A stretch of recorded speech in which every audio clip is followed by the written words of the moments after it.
Welcome to Ministries That Podcast, where I talk to successful ministry leaders about how they're using podcasting to amplify their mission and grow their ministry.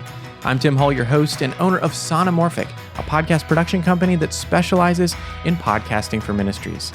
My guest today is Dave Ramsey. He's the founder and CEO of the company Ramsey Solutions, where he's helped people take control of their money and their lives since 1992. He's also an 8-time national best-selling author, personal finance expert, and host of The Ramsey Show. After battling his way out of bankruptcy and millions of dollars of debt, Dave set out to change the toxic money culture for good, making his company's mission to provide biblically based, common sense education and empowerment that give hope to everyone in every walk of life. In today's episode, Dave and I are going to talk about the story behind starting the radio show, podcast, and YouTube channel, how he gets the best callers on the show, and how The Ramsey Show recently achieved #1 podcast, all categories, on Apple Podcasts. So let's jump right in. Here's my conversation with Dave Ramsey. Well, Dave, thanks so much for joining me on the podcast today. Honored to be with you, my friend. Thanks for having me. Yeah. So, Dave, I've known about Financial Peace University and you for a long time. My parents went through FPU back when it was on VHS tapes and it was those printout workbooks. And I started listening to Entre Leadership, the podcast, at some point after I graduated college, probably around 10 years ago now, and I started my freelance business, and I was like, I should know something about business, so I'll find a podcast. And I can't even remember how I came across the Entre Leadership podcast, but started listening to it. And then I got the opportunity to work on the show as editor and producer, and eventually get to work alongside you as we changed it over to a caller-driven format at the beginning of last year. And so it's been a lot of fun the time that I got to have at Ramsey Solutions. And I just want to thank you for the opportunity that you gave me to be the producer and grow in the work that I got to do at Ramsey Solutions. Well, we're honored to have had you, and we miss you. So yeah. hope this new gig's a huge success for you. Well, thank you.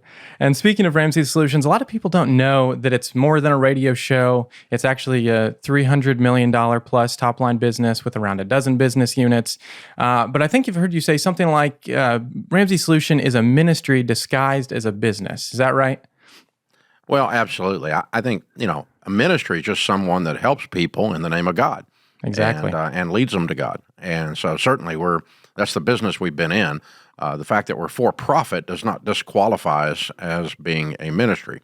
When anyone works at their job can be a ministry. They can just declare it that. It doesn't have to be nonprofit, and they don't have to work for low pay or anything else in order for what they're doing to be a ministry. So definitely, we consider it a ministry first, and because our goal is to love people well, help them all in the name of Jesus. Yeah, for sure. So let's go back a few decades to when you went broke and then you began teaching God's and Grandma's ways of handling money. Tell me the story of how you started hosting your own radio show. Well, it was kind of in my mind, a mistake or a coincidence. In God's mind, it was a plan.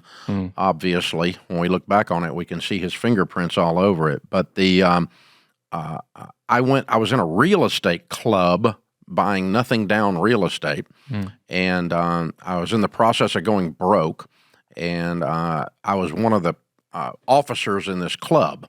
And so we had a guy coming to town that was it was a big deal, supposedly, in that real estate world, speaking, and we wanted to promote that. So I went on a local talk radio stations as a guest to promote this new guy, the speaker coming in, and talk about what a big deal he was. And the guy was a real estate guy that I had known, and his show was, really, really bad. I mean, it was just like a Saturday Night Live skit. It was really bad.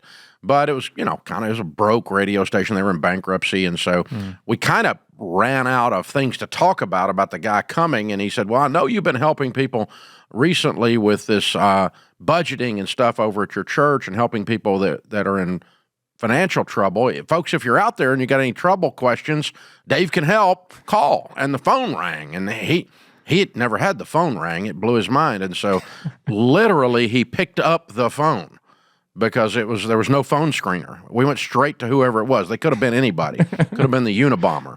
But some guy came on and is like, my car is getting repoed. Can you help me? And I walked him through what to do. And then the phone rang again. And we took like 3 or 4 calls. And this host was amazed. And he said, hey, come back. And I went back down and did the show just as a guest, just for fun a couple times. Again, just to minister and to help folks out there with the experiences we had. And then he quit. And a friend of mine saw his departure. I think they were paying him $35 a day or something. And so a buddy of mine, 2 buddies of mine, went down and talked to the radio guy running the place and asked him if we could work for free, and told him if we were bad, he could cut our pay in half. And we were bad. It was really country fried, super deep Tennessee slang on there. And, WWTE, and y'all call in now. It was like hee-haw on Does Finance or something. But, hey, the phone rang from day one. That was 30-something years ago, 33 years ago. And so still phones ringing. Who knew? Yeah. And so at that point, it was called The Money Game, right? Was the first. Exactly. Yeah. That's what we called it. Yeah. At what point did you start broadcasting 3 hours live every weekday? Was that from the beginning? No, we were 1 hour in the morning, and as I said, the station was in bankruptcy, and Gaylord, a big company that owned a couple of country stations in the area, bought the station out of bankruptcy, and we went and met with the new manager to see if he was going to throw us off the air and put country on, and they had decided to keep it talk, and he saw our ratings, which were through the roof, and he said, hey, we're going to move you into the afternoon, and we're going to give you, by then we were 2 hours, we're going to give you a third hour, and we want that third hour to be against Rush Limbaugh. And if you can beat Rush Limbaugh in the ratings, you'll have something you can brag about to syndicate. And I said, yeah, well, since I'm not going to beat Rush Limbaugh in the ratings, are you really setting me up to fail so you can fire me? And he said, no, if I wanted to fire you, I would just fire you now. So he gave us 3 hours in the afternoon, and that's the 3 hour set we still sit in from 1 to 4 in the afternoon. And the reason for that was the first hour was against Rush, and the other 2 hours were against Sean Hannity. And we were able to, within a couple of books, beat both of them in the Nashville market in ratings. And that gave us some bragging rights to start to sell the show to other cities. Yeah. So, it's a big commitment to produce a 1 hour podcast a week, let alone 3 hours a day. Why would you say you've continued to be committed to that 3 hour time block? Well, to be very honest, it doesn't require a lot of prep because I have no idea who's going to call when I sit down at this microphone every day. So we kind of just walk in and start answering the phone still. And I mean, we screen the calls. We don't put crazy people on or whatever, that kind of thing. But are people that are going to do something silly that we can't broadcast or something like that. But other than that, we don't have a lot of prep. In the last 2 years, our producer of the show, James Childs, has started doing a little more prep than we've ever done in the entire history. He's bringing in some good content things that we can add and keeping us abreast of trends in the news where we were abreast of them, but he's really on it, and we're really doing a better job with that. But there's not a lot of prep. So that's the reason. It's not a lot of work. Yeah. Other than the 3 hour commitment a day, and it's emotionally draining to sit and do 3 hours and listen, a lot of pain that people have and trying to love them well through all of that and tell them the truth. And so, but the rewards have been astronomical because we've been able to help so many people. Yeah. And it's enabled us to have a microphone, a megaphone to grow the business with. Yeah, for sure. So what are some ways you have seen a direct correlation between that time on the radio that you've been doing for 30 plus years and the growth of the ministry? Well, again, as we're saying, it started as talk radio only. And so what would happen was as we would add a city with a substantial radio station, with a good station that had ratings, we would see a substantial bump. If we're not on in Kansas City and we get KCMO, which we're still on today in Kansas City to carry the show, then we'd see a big bump. We'd see a big bump. And 80% of the nation's population lives in the top 100 cities in size. And so if you can clear 100 cities, all top 100, with a radio show back in the day, you were getting to 80% of the population. And so we continuously worked on that top 100, and we added all the Huntsville, Alabamas, and the other things in the midst of it that aren't in the top 100, the Chattanooga, Tennessee's, whatever, all those kinds of things all across America. We love those, that size city. So eventually we got to 500, and now we're at 680 in terms of that, making us the second largest talk radio show in America. But we probably hit critical mass somewhere around 4 something and quit seeing exponential growth off of just the show being added to cities. Yeah, and so the main driving force then for the business was, at the beginning, were you able to sell ads? You said you were doing it for free. At what point did it start making money and then it became a business? The show itself didn't make money for probably 10 years. Okay. The satellite cost and the salaries to produce the show and that kind of a thing allocated to it. We didn't make enough ad revenue directly to cover that in the early days. We were not giving the show any benefit for selling live event tickets or selling books or connecting people through our ELP programs. If we had given it some economic benefit for that, it probably broke even a lot sooner. Because basically the rest of the business was very profitable because we were driving leads with the show. Sure. So as the show started to gain momentum and podcasting started to come on the scene, when did you decide the show should also be a podcast? I don't remember the date, but podcasting was brand new. Hardly anybody knew what it was. We had a digital guy working for us that was one of these mad scientist guys, right? The hair coming out and the whole bit. And he came into my office one day and said, "Oh, we need a podcast." And I'm like, "What the crud is a podcast? I never even heard of it." And he goes, "Well, it's a new thing and everybody's doing them and you can make money with them." And I'm like, "Yeah, right. Yeah, says everybody on the internet about everything, right?" So I kind of rolled my eyes and I thought, well, we'll put it up and just see what happens. And sometimes we've tried things like that and we have no idea what the future of them is. And so we did that actually with a website when the web was brand new too. Who knows? Maybe this will be something someday. And so, we put up a podcast for 1 hour, and I distinctly remember several years later, we were going to New York City to do some to work with a radio station up there and do some radio event things.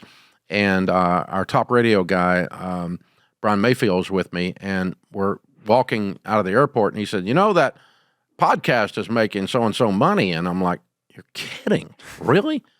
I said, "That 1 hour?" And he goes, "Yeah, we're selling those. We don't sell many ads, but we sell them for a lot each per ad." And I'm like, "Wow, that's pretty amazing."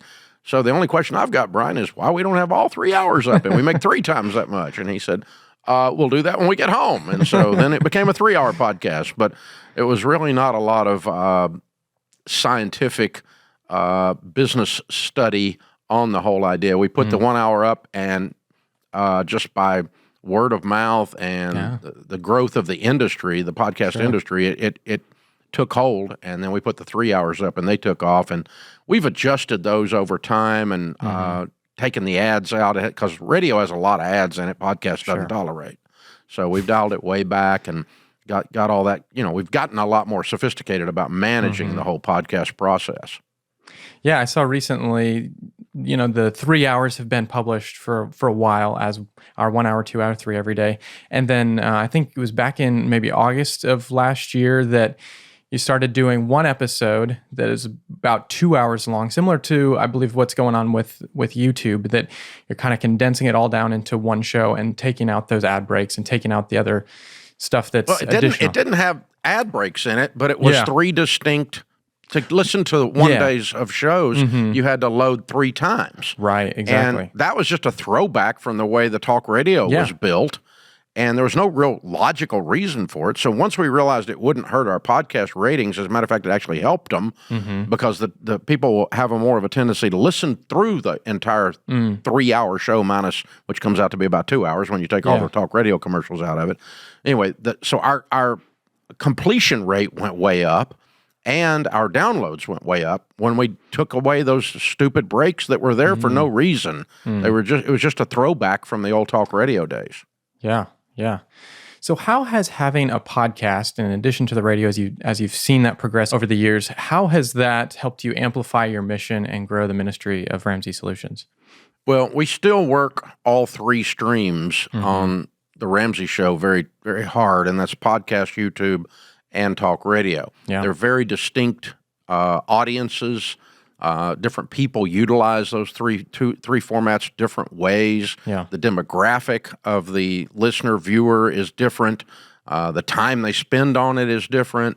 And so we have to have very specific strategies for each one of them. The good news about podcast and about YouTube is two things. One is the listener growth is not dependent on someone in another city that owns a radio station deciding they're going to put me on the air. I'm there. And so the listenership potential is infinite. Same with YouTube, where if I clear a radio station and then they decide they're going to take that station and turn it into a country station and dump all the talk radio off, I lose that audience because they don't have access to me anymore. And so to our show anymore. And so it's taken away the gatekeeper by having podcast and YouTube of the radio station being a gatekeeper between me and the audience, or us and the audience. And the second thing is the market space is just infinite, and the international implications are huge as well. Yeah.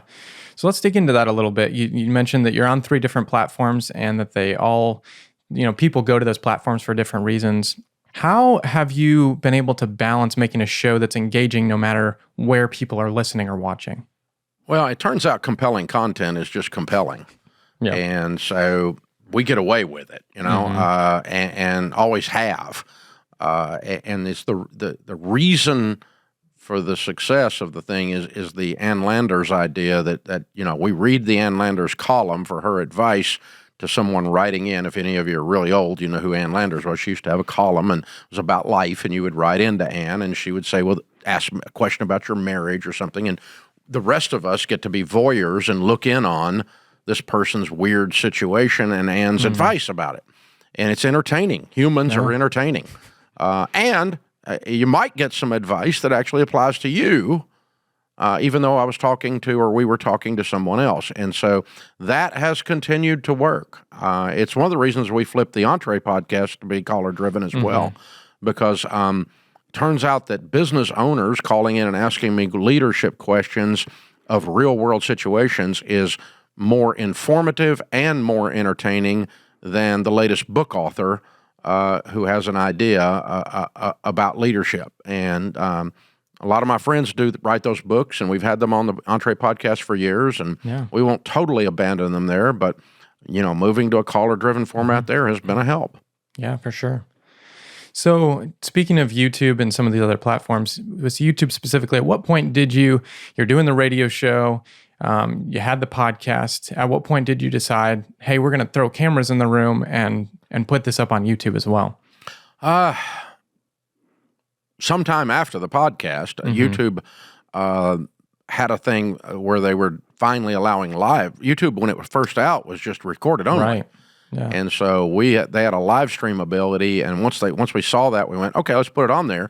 The only problem was YouTube audiences have a very low tolerance for commercials, and we're streaming this thing live with 38 minutes of content and 22 minutes of commercials every hour, which was unacceptable to a YouTube audience. So and back in those days, we hired George Camel as a host. Right. Yeah. And he would, during the big, long commercial breaks, he would be in the studio, in the lobby with the audience that was watching us, and interviewing them and talking to them, and we would create video packages to drop and run that were additional content pieces during those breaks instead of trying to run commercials all the way through them, and that enabled it to work for a while. And then we were able to flip. YouTube got more sophisticated, and so did our technology, and we were able to flip the format to where we just did away with that and did away with the commercials, and we run it, I think we run it 1 hour late or something like that. And so it spits back out almost live, but not quite live. and we're able to carve all the commercial time out of it. Yeah. And then let's talk about radio for a second. It's still very important to the Ramsey Show. And you can be heard on over, you said 680 stations. Why is it still such a valuable piece in distributing the show? Well, I mean, there's several million people out there listening to it. And as long as they're there, we'll be there. We're on Sirius XM. We're on anything that'll carry the show. We're format agnostic. We don't care where we can put the show. We're on TBN. They're carrying the show. We're on a bunch of different things. Anywhere we can put the thing where somebody can see it or hear it, and it helps somebody, ends up that we can serve them. And if we serve them, then it ends up being a good transaction with that person. And so radio's the same way. As long as there's an audience there, we'll be there. Yeah. Talk radio it's not been doing well lately as an industry. It's struggling. But because the on-demand aspect of YouTube or podcast is, even old people like me get in the car and turn on, Spotify or turn on a podcast or something, or turn on an audiobook, something on demand, rather than listen to as many commercials as we've been talking about this entire time together today. Seems like I'm wearing commercials out today, but they're there. They're real. Yeah. And I think if I'm remembering right, in a staff meeting too, you've said something to the effect of, by being on those radio stations, we're also displacing other content because we're taking up that time. And I think that's probably a huge piece of that too. You're already there. Let's keep our spot. Let's keep reaching these people and not have these other random folks come in that are going to be taking up that airtime. Yeah, that's why we come into any platform in the mainstream and don't just exist only in a Christian environment, because we're able to, displacement theory, we're able to fill the glass with clean water and displace some of the trash that's out there. So even in a podcast setting where the number of shows can be infinite, we're taking up the person's time that's listening to us or watching us. And that keeps them from spending their time on something that is that's not godly, a show or a piece of content that's ugly. And so we're trying to take up space for the kingdom wherever we go, whether it's head space or radio bandwidth space or TV channel space, whatever it is. We want to take up space for the kingdom and deliver something that's glorifying the Lord. Yeah. So today there's a whole team around you that produced the show. At the beginning it was just you, and then Blake joined you. But with that team around you that makes the show happen every day, what's it been like delegating content decisions and building trust with producers and call screeners over the years? Well, we teach in Entre Leadership, as you remember, I'm sure, that delegation comes from two things: when you can trust someone's competence and you can trust their integrity. And trust is not instantaneous, and it's not assigned because a position was assigned. The day you became the producer of the Entre Leadership podcast, we didn't just hand you the keys and walk away blindly. We walked with you. The Entre team, what are you putting on there, Tim? What is it what kind of face are we putting on this brand with this podcast? And so we collaborate on everything in this building. No single person drives the car of any kind by themselves ever. But that's not micromanaging. In the early days of someone having a position, we are micromanaging. That's called training. And once we get them trained where we can trust their competence and their integrity, then they drive the car, but there's still someone sitting in the seat beside them and still, going, hey, why don't we turn left here? There's traffic up there. And, we're working together on it continually, but it's easy to delegate to people that know their stuff and that have the right heart and that care deeply and that have proven over time that they can perform in that role. It's very easy to delegate because no one wants to do all the work by themselves. No. Yeah. And the call screeners have a big job on the Ramsey Show because you get tons of calls, as you've talked about. What's been the type of content that you want those call screeners to put through? How do you get the best calls on the show? Blake and I went to a radio convention 25 or 30 years ago, and we heard the talk radio guy, some famous guy up there talking. He said, the calls you put on are the records you play. And if you're going to run a radio station, you better play hits. And if you don't play hits, they're going to turn off your radio station. And 1% of the listening audience will ever call. So he was making the point of some of these characters on the radio. He said, some of these characters, you can make every single caller look bad and mad at you and still have a hugely successful show because the other 99% are laughing or they're rolling their eyes and the absurdity of the thing, they're jumping in. Now, we don't have that goal. We don't want to make them look bad. Yeah. But the point being is that the callers are a method of ministry to the rest of the audience. And so they're the sermon content for Sunday morning. And so I've got to put the right ones on. We've got to put the right ones on for the rest of the audience. We're not here to technically serve that singular caller. Otherwise, we'd take boring 401k questions all day long because there's 9 million of those come in, But that doesn't serve the audience. The audience will tune out, and they don't want that stuff. They want to hear how to do life with their money, how to deal with a spouse, how to have a marriage conflict or a grown child conflict. They want to know about a car being repoed. They want to know about how to buy something, how to grow wealth. They want to know their dreams, their fears. And so it has to be very emotional and very broad-based. We're not looking for the Jerry Springer financial call. The wild and crazy thing that just because it's bizarre is entertaining. We don't look for that. Sometimes we get one of those, and because they're fairly rare, they're usually very popular and funny, but we don't try to base the show on that. We try to base the show based on, when we answer this question, have we served the audience? Have we made them smile? Have we made them cry? Have we made them think about their own life? Have we made them believe that they can win when we answer these calls? And so that's how we select a call, does it serve the audience, not does this guy need his question answered. If he needs his question answered, we can hook him up with a financial counselor. That's not the end of the world. Yeah. And over the course of, the 30 years that you've done the show, it was the Money Game, and then it was the Dave Ramsey Show, and then not too long ago it changed to the Ramsey Show, and you've had personalities join with you on the show and host with or without you. What was the vision and the goal, and how has that played out? Well, the idea behind that latest change is someday I'm not going to be here. Right. And it would be a shame for the folks that work here to not have a job because I didn't have a plan to replace myself at the various things I do around here, from CEO to on-stage talent to author to the show itself. And so it's a succession planning move is what it is. We moved the website before we moved the radio show name from DaveRamsey.com to RamseySolutions.com. And it cost us a lot because we lost a lot of organic traffic when we did that. There was no way to get it all transferred.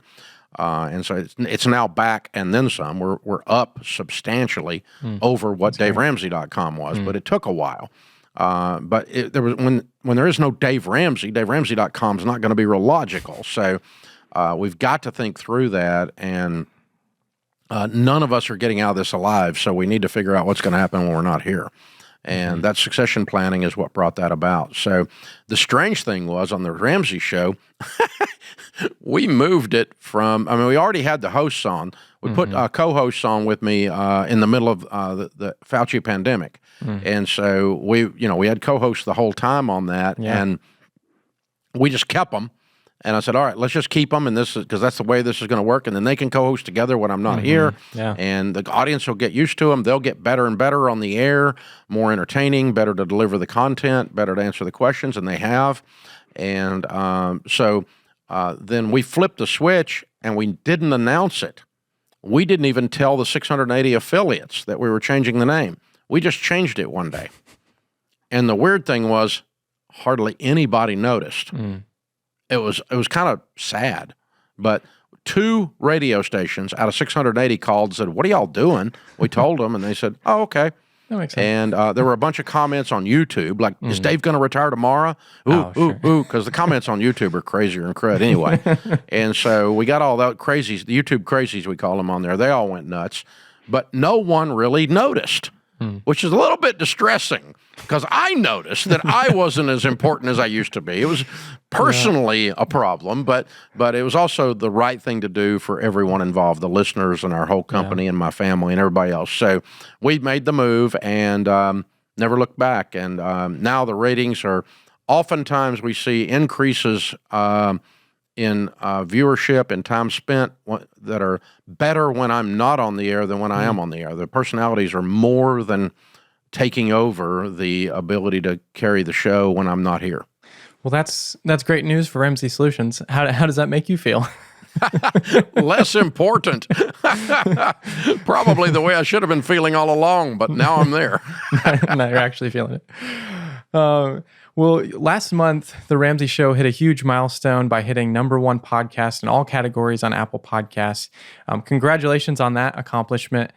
And the Apple Podcast rankings, as you know, are largely due to velocity of subscribers. So what's been your best strategy for adding subscribers and growing your audience?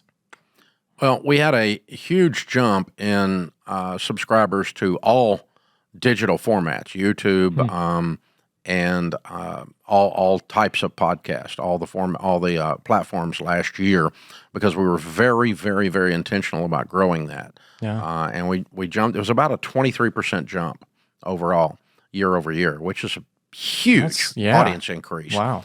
And we did that probably with three things. As we think it happened with three things. We're not sure. We were doing three things to cause it to happen. We'll see if I don't know which one caused it more than others. But one is we were very specific in the labeling of each show and started being real careful about trying to have a reason to open that episode. Sure. Yeah. The titling of it and the thumbnail on it and the whole thing on the YouTube files as well as on the podcast files.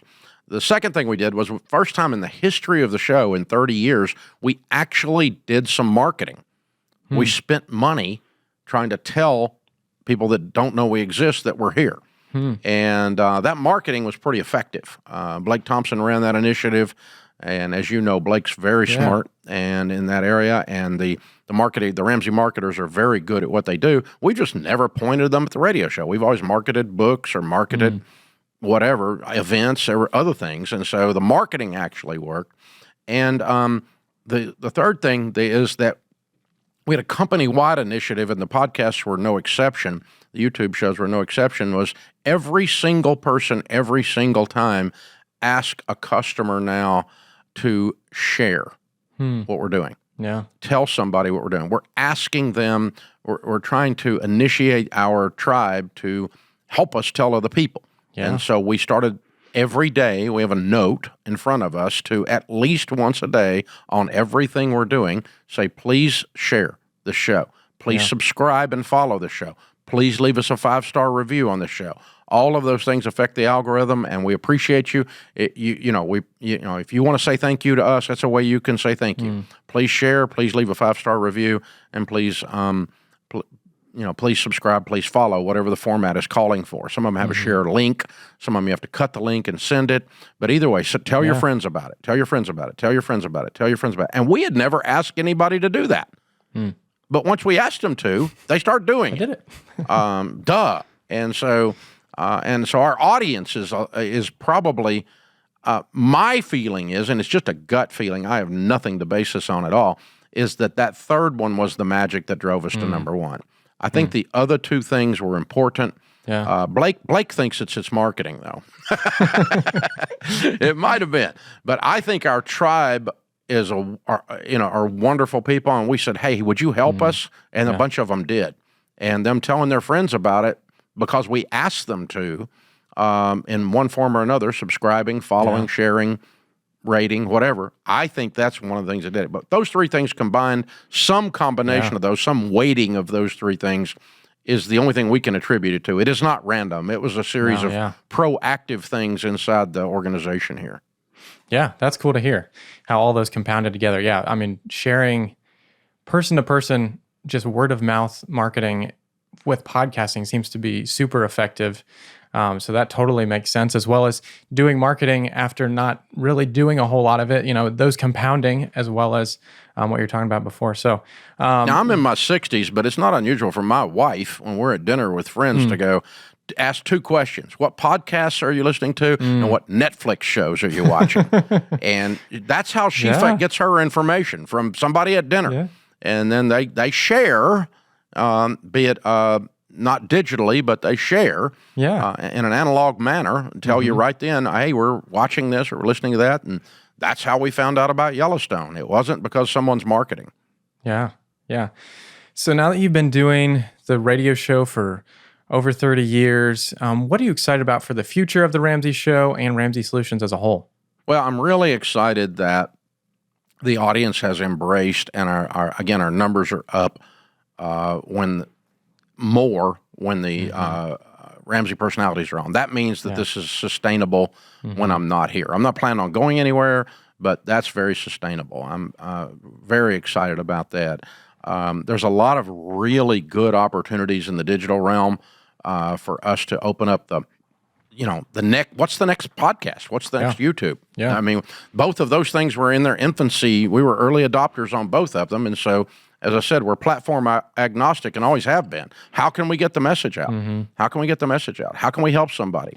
And if you give us a way to do that, if it's a hologram on your phone, I'll be standing there like a hologram. I'll be looking like Obi-Wan in just a minute. I mean, you give me a way to do this, we're going to go do it. And we'll be one of the first ones to the party. And we've been the first ones to some parties that the party didn't turn out well, but we just left the party and everybody's done. There's a lot of failures out there. These three categories, talk radio, podcast, and YouTube, happen to be big successes, but there's plenty of times that I'm glad I didn't shut everything down and go to one format only and one company only, because when that company went bye-bye, we'd have gone with it. Yeah, yeah. All right. Well, now it comes to our high pass segment where we ignore the lows and I ask about some of your favorite things. So there's a bit of a rapid fire kind of deal. What's your favorite type of call to take right now? Truly someone that it always has been my favorite call. Someone that's calling in, they're scared and they're hopeless, and we have the answer. And by the end of the call, they're not scared anymore and they're not hopeless. They can see that we are going to be able to show them what to do. We've given them some things to do. We call it the light bulb moment. If in the old cartoons, the light bulb comes on over your head and it's like a switch flips and, I'm not going to get foreclosed on. Oh, we don't have to file bankruptcy. Oh, I can get out of debt. And that light bulb moment, when I can see that in the first 30 seconds of them on the air and they can't see it and we can get them there before they get off the air emotionally, and we're not going to get them out of debt before they get off the air, but if we can show them how it's going to be done and make them believe it, that story arc right in front of you is powerful. Yeah, for sure. All right, what's your favorite show to host right now? The Ramsey Show or Entree Leadership? Which is my favorite child? I love all my children. I'm curious because we got to go through that together, the process of you becoming host of Entree Leadership. How has that changed up your week and given you another outlet to take calls with? Well, in a typical week, it's added 3 hours of broadcast because we have to put some in the can to get ahead of the curve when I'm not in town. And this particular week, I will do 3 of them before we're done. So it's added to the workload is what it's done. But I enjoy it. It's easy. Again, the way we're setting it up, it's caller driven now. I don't have to do a lot of prep. Yeah. I just pick up the phone and say, what's up with your business? What's up with your leadership? And it is very fun because it's a different, you don't eat, I like tacos, but I don't want to eat them every day. So it's a little, it's a whole nother, we can have Indian food over here. We can have some sushi or something. And that's, so entree's a change of pace and it breaks the monotony. And I love small business people for a lot of different reasons. And so I admire them. I think they're the backbone of the American economy. So I'm excited with what you're doing, running your own thing. It's the only way I'd let you leave here is if you went and did your own thing. And so, I love, as you know, I mean, the Entree brand is built on our love of small business. So I enjoy that part of it. It's a lot of fun. But I'll always enjoy the Ramsey Show as long as I make sense on the air, and we'll keep doing it. Yeah. All right. What's one of your favorite stories from a listener about how the Ramsey Show has impacted their life? I don't think there's a single one. It's probably the metaphor of the thousands now of debt-free screams that have come on the air and done their debt-free scream, meaning they come on the air to celebrate the fact that they've become debt-free and then scream at the end of the call, "I'm debt-free."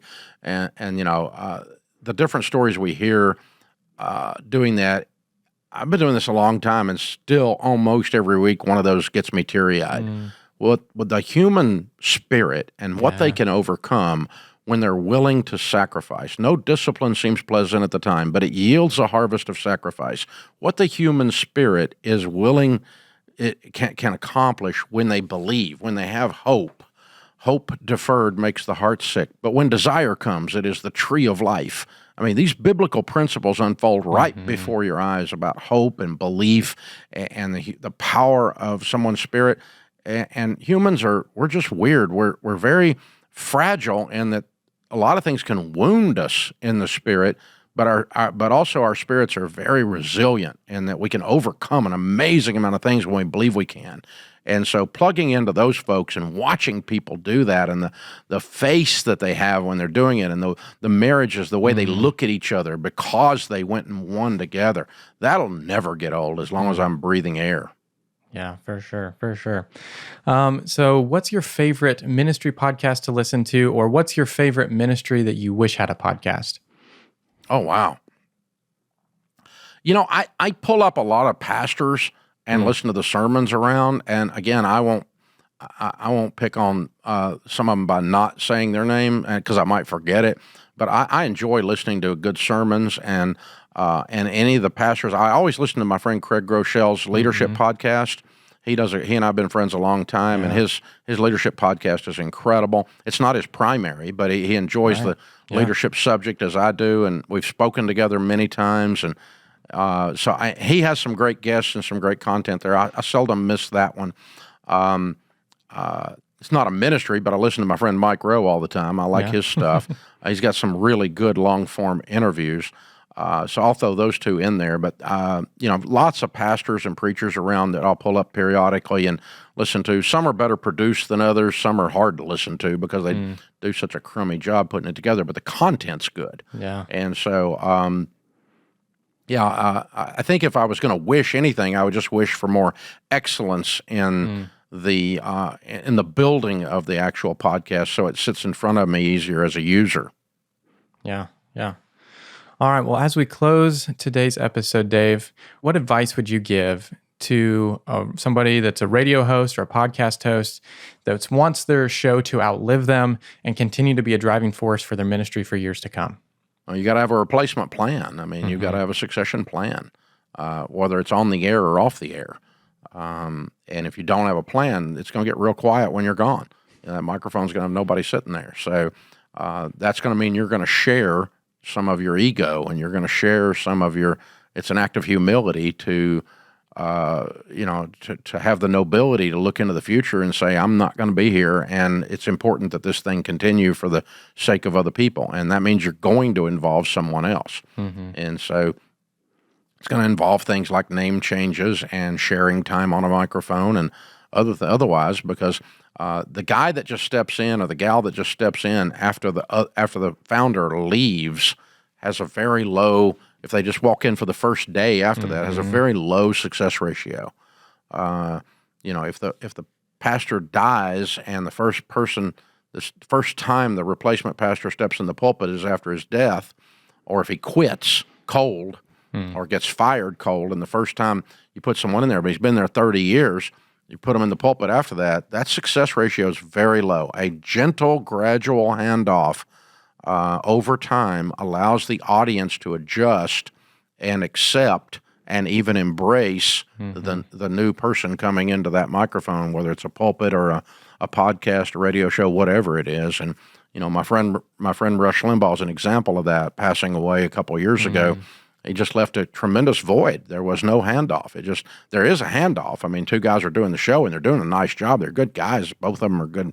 They're doing good radio, but they lost the majority of those radio stations and the majority of that audience because they did not have a plan. Yeah. Well, Dave, thank you so much for taking the time to chat with me today and share about your journey with radio and podcast and YouTube over the past 30 plus years. My joy, sir. My honor. It's good. We're proud of what you're doing, and any way we can help, we will. I appreciate it, Dave. Thanks. Thanks. What a great episode. That was a lot of fun to talk with Dave, and I'm glad we got to hear the strategy behind the Ramsey Show hitting #1 podcast, all categories on Apple Podcasts. He said it was a combination of being really intentional about the episode titles, marketing the show for the first time in 30 years, and then asking customers and listeners to share and follow or subscribe to the show. I mean, that's some great insight into the work that went into reaching the #1 podcast. You can listen to The Ramsey Show with the link in the show notes. Well, that's going to do it for this episode of Ministries That Podcast, produced by Sonomorphic.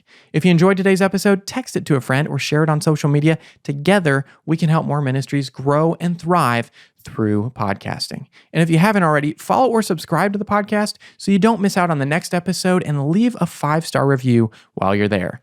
Now come back in 2 weeks for a How They Could podcast episode.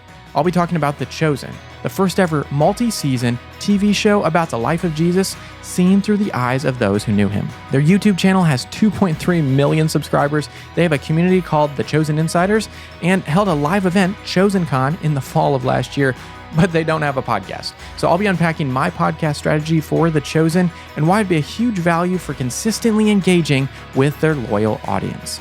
Until then, keep encouraging your audience as they follow Jesus.